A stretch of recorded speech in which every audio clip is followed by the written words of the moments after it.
Selamat datang di program Football It's Me, bahas isu sepak bola dalam dan luar negeri.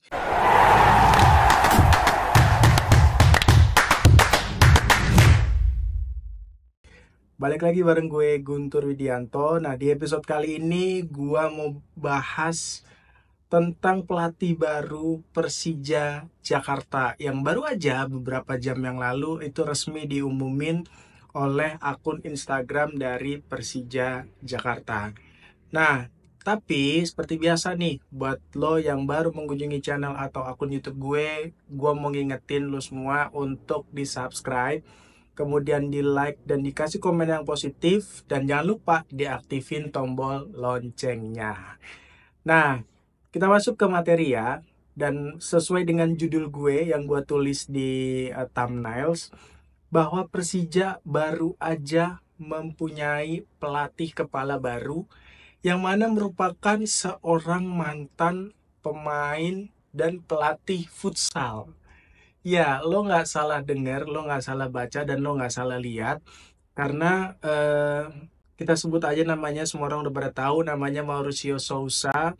Umurnya baru 51 tahun, asal Brazil. Nah, Mario Sousa ini bukan nama baru sebenarnya di sepak bola Indonesia, karena di musim 2023-2024, Sousa ini pernah melatih klub Liga 1 Indonesia juga, yaitu Madura United, dan sukses membawa Madura United masuk ke Championship Series ya, atau berada di posisi keempat klasemen akhir. Nah, eh, sebelum dia melatih Madura United, nanti gue akan bahas ya, bagaimana sih poin plusnya dia, kemudian poin negatifnya dia, plus terakhir juga gue bahas taktikalnya dia pada saat melatih Madura United itu seperti apa. Nah, jadi gue pembukaannya seperti ini.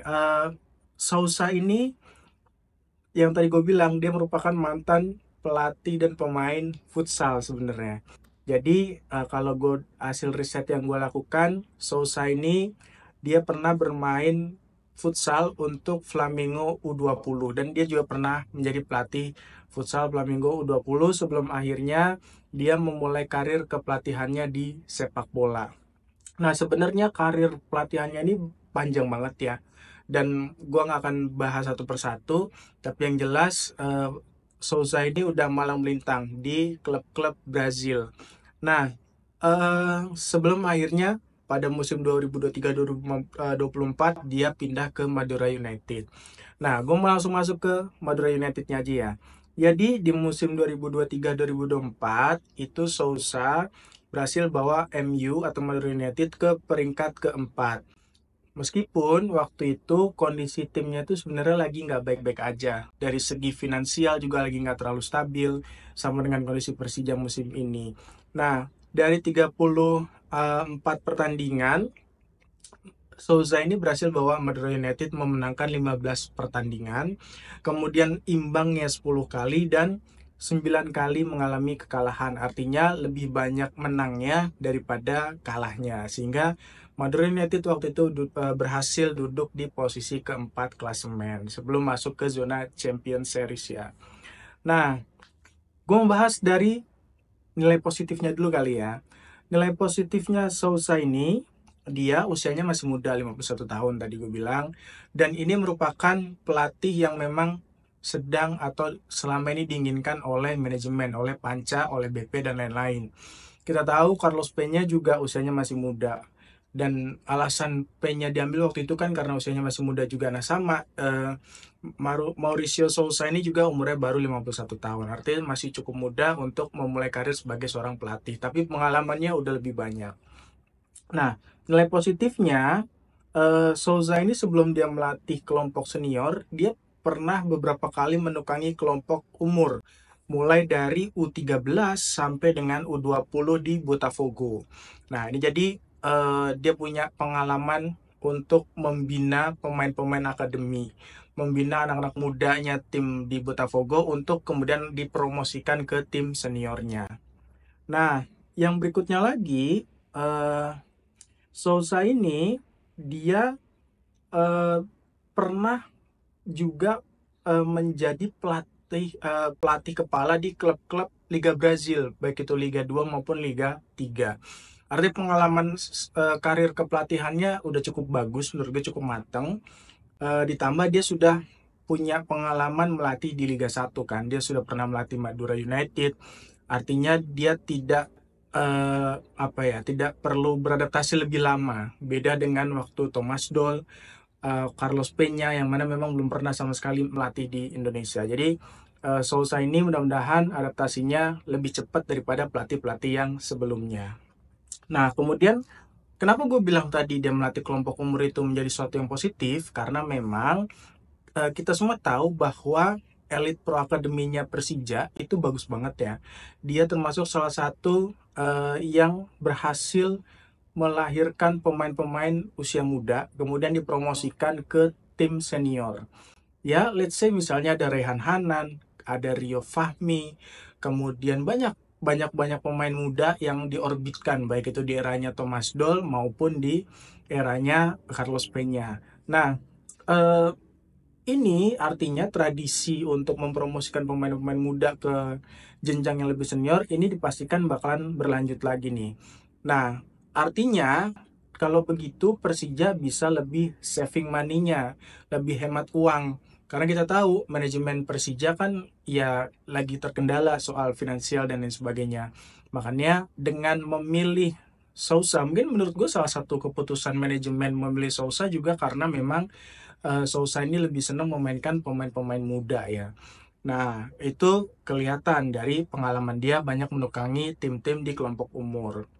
Nah, itu positifnya.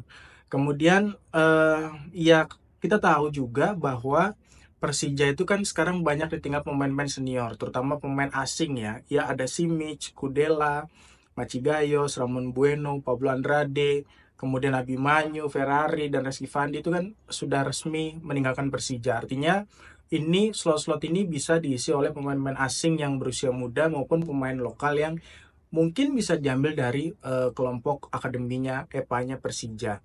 Nah, ini positifnya nih. Nah, gue sekarang mau masuk ke negatifnya nih biar balance aja ya. Eh, Negatifnya atau minusnya, setelah melatih Madura United, ternyata kalau gue baca ya statistik karir kepelatihannya itu cenderungnya menurun. Misalnya dia pernah melatih klub Vasco da Gama. Vasco da Gama ini waktu dilatih sama Souza itu dia bermain di Serie B, Liga Brazil. Ternyata cuma bertahan selama 8 match atau 8 pertandingan karena hasil minor yang terus-menerus didapat. Nah, kemudian dia juga pernah jadi pelatih sementara Flamengo di tahun 2020 ya. Ini berarti sebelum dia datang ke Madura United. Nah, yang ininya lagi karir yang kurang baik ya menurut gua, catatan yang kurang baik yaitu Souza ini baru aja diberhentikan oleh klub kasta ketiga Brazil yaitu Guarani. Dan em, dia baru menukangi klub ini sebenarnya baru baru banget baru Desember kemarin tanda tangan kontrak, bulan April langsung diputus kontraknya. Nah, artinya kan catatannya tidak cukup baik ya. Nah, gue sih berharap eh, ya dengan pengalaman dia pernah menukangi tim Liga 1 Indonesia, tentu mudah-mudahan ada sesuatu yang bisa dia bawa untuk Persija. Jadi kalau kita lihat dari awalnya itu kan dia melatih kelompok umur gitu ya, berjenjang sekali, kemudian masuk ke Madura United, hasilnya impresif, hasilnya cukup bagus, masuk 4 besar.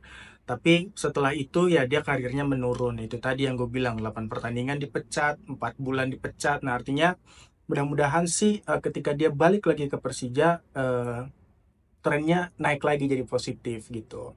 Nah, gue masuk ke yang berikutnya yaitu bedah taktikal. Jadi ini gue sebelum nonton ini gue say thanks banget untuk Tommy Deski, Bung Tommy.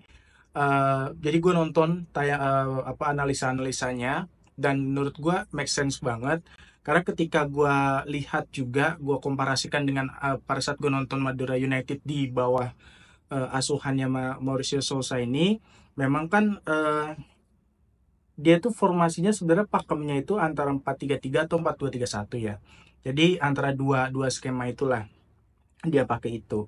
Nah, filosofinya tentu namanya pelatih Brazil ya biasanya pakai filosofi menyerang yang atraktif ya. Ya dia ya mustahil misalnya kecuali kalau Italia kan bertahan, tapi kalau Brazil sudah pasti filosofinya menyerang dan mengutamakan penguasaan bola. Nah, cuman yang menarik adalah pada saat timnya itu sedang dalam posisi menyerang, ini dia suka merubah formasi nih.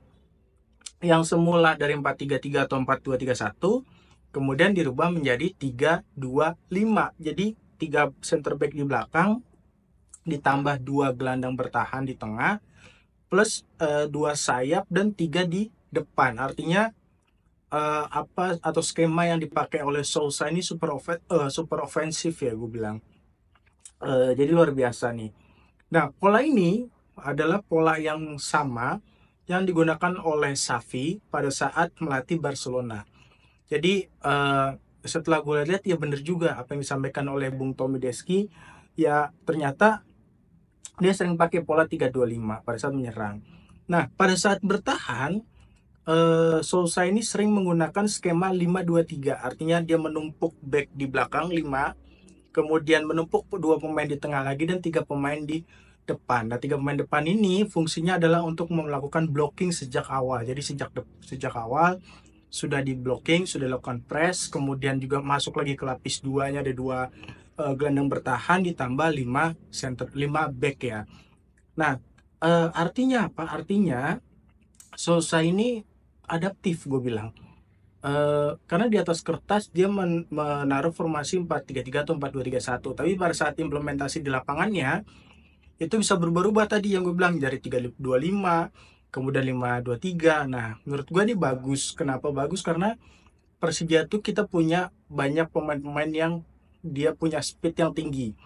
Kemudian juga kita punya pemain-pemain bertahan juga sebenarnya bagus-bagus gitu. Nah, tinggal gimana caranya Sousa ini meramu formasi atau skema yang dia pernah pakai di Madura United itu untuk diimplementasikan di klub Persija Jakarta. Nah, yang terakhir, eh, Sousa ini ketika menukangi Madura United itu senang main skema build up.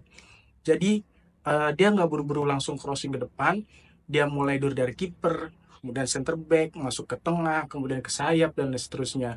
Nah, ini sebenarnya cocok ya. Saat Persija dilatih oleh Thomas Tuchel juga kan pakai skemanya kurang lebih begitu, dia build up. Dia nggak terburu-buru melakukan penyerangan. Jadi menurut gue apa yang ya gue tentu kita semua optimis, kita semua berharap mudah-mudahan Sousa ini bisa membawa angin segar, membawa arah baru untuk Persija Jakarta supaya di musim depan itu bisa kembali lagi bersaing, bisa kembali lagi berkompetisi untuk Liga 1 musim 2025-2026. Nah, mungkin sekian dulu ya video lulusan dari gue. Seperti biasa, kalau lo punya pertanyaan, kritik, saran, atau tanggapan, silahkan tulis di kolom komentar. Gua Guntur Widianto, pamit undur diri dulu. Bye.